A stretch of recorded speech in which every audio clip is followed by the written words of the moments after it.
Hello students, welcome back and welcome to this exam oriented series of class 12th chemistry.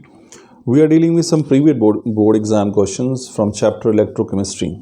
तो 12वीं class के हम previous board के कुछ क्वेश्चंस को डिस्कस कर रहे हैं स्टूडेंट्स। यहाँ पे ऑलरेडी हम लोग जो हैं लगभग 24 क्वेश्चन डिस्कस कर चुके हैं पिछले उसमें लेक्चर्स में।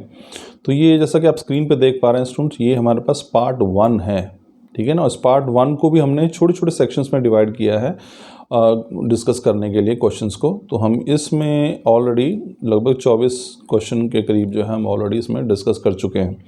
तो हम लोग अब नेक्स्ट क्वेश्चन जो डिस्कस करेंगे वो हमारे पास आज 25वां क्वेश्चन है। तो ये रहा हमारे पास क्वेश्चन नंबर 25 जो कि आप स्क्रीन पे देख पा रहे हैं। अब क्वेश्चन देखिए हमारे पास क्या है। अब ये question, define conductivity of solution of electrolyte, how does conductivity of solution decreases with dilution. तो ध्यान रखिएगा, अब ये कंडक्टिविटी की बात हो रही है। इससे पहले हमने मोलर कंडक्टिविटी की बात की थी। अब यहाँ पे जो सवाल है वो कंडक्टिविटी को लेके है।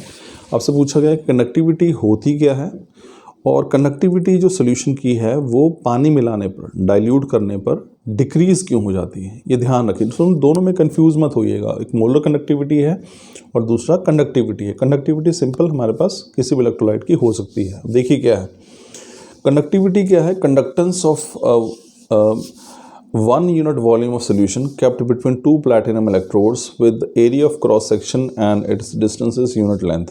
तो देखिए सपोज करो हमने एक बहुत बड़ा बीकर ले लिया है या जार ले लिया है, उसके अंदर हम 2 इलेक्ट्रोड ले लेते हैं, ठीक है।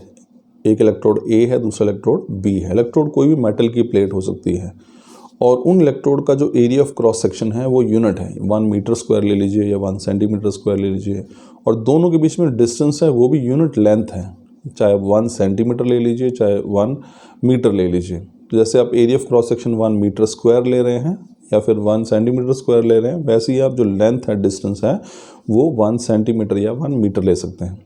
तो जब आप एक बीकर लेते हैं, उसमें 2 इलेक्ट्रोड्स रखते हैं और उसके अंदर आप वॉल्यूम एक सोल्यूशन का डालते हैं, यूनिट वॉल्यूम 1 लीटर आपने उसमें डाल दिया है। दोनों इलेक्ट्रोड्स के बीच में दूरी 1 मीटर की है और दोनों का area of cross section electrodes का 1 मीटर स्क्वायर है। तो उस समय जो भी कंडक्टेंस वहाँ पे प्रोड्यूस होगी that will be called the conductivity. तो कंडक्टिविटी बेसिकली है क्या, जब आप किसी भी सोल्यूशन का एक यूनिट वॉल्यूम 2 इलेक्ट्रोड्स के बीच में रखते हैं जिनके बीच में दूरी 1 मीटर की हो और जिन इलेक्ट्रोड्स का area of cross section 1 meter square या फिर 1 सेंटीमीटर स्क्वायर हो, ये कहलाता है आपका कंडक्टिविटी।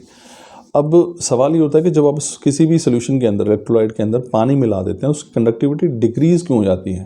तो उसका सिंपल सा रीज़न ये है कि स्टूडेंट्स देखिए यहाँ पे लिखा भी हुआ है कि this is basically due to decrease in number of ions per unit volume.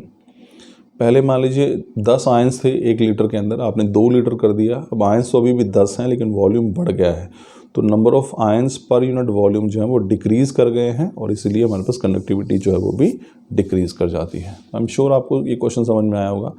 चलिए बढ़ते हैं स्टूडेंट्स अपने नेक्स्ट क्वेश्चन पे। ये भी क्वेश्चन दोबारा रिपीट हो रहा है, आप इसे देख सकते हैं।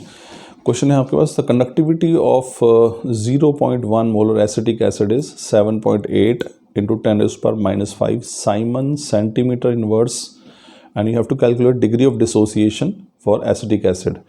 जो है डिग्री ऑफ डिसोसिएशन करना है। अगर लैम्डा एम इन्फिनिटी की वैल्यू जो है वो दी हुई है 390 साइमन सेंटीमीटर स्क्वायर पर मोल। तो यहाँ पे स्टूडेंट सब ध्यान रखिए आप क्या है। एक तो हमें डिग्री ऑफ डिसोसिएशन करनी है। डिग्री ऑफ डिसोसिएशन के फॉर्मूला बिल्कुल सिंपल है।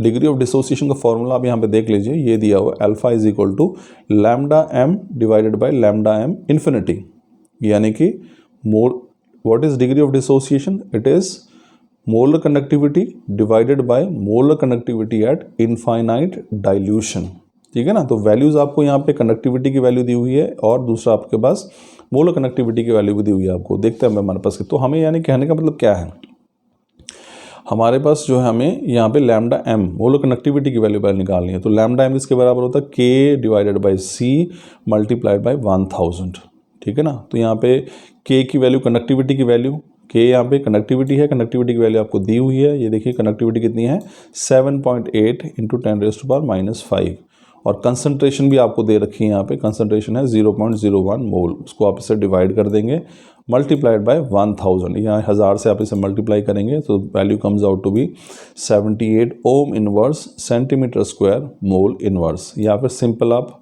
इसको कैसे कर सकते हैं, 78 साइमंस, यहाँ पे साइमंस जो आप लिख रहे हैं एस, वो एक्चुअल में किसके बराबर होता है, ओम इनवर्स, जिसको आप मोह भी कह देते हैं।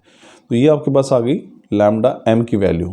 अब आपको लैम्डा एम इन्फिनिटी की वैल्यू दी हुई है, तो हमें निकालना है अल्फ़ा। अल्फ़ा किसके बराबर है, lambda M divided by lambda M infinity या लैम्डा एम नॉट। तो लैम्डा एम आपने निकाल लिया, कितना आया है 78, और लैम्डा एम इन्फिनिटी की वैल्यू आपको ऑलरेडी क्वेश्चन में दी हुई है 390। तो दोनों अगर आप डिवाइड करेंगे so the value comes out to be 0.2। तो इस तरीके से आप इनकी डिग्री ऑफ डिसोसिएशन निकाल सकते हैं। तो आई एम श्योर स्टूडेंट्स आपको ये क्वेश्चन भी समझ में आया होगा। Thank you.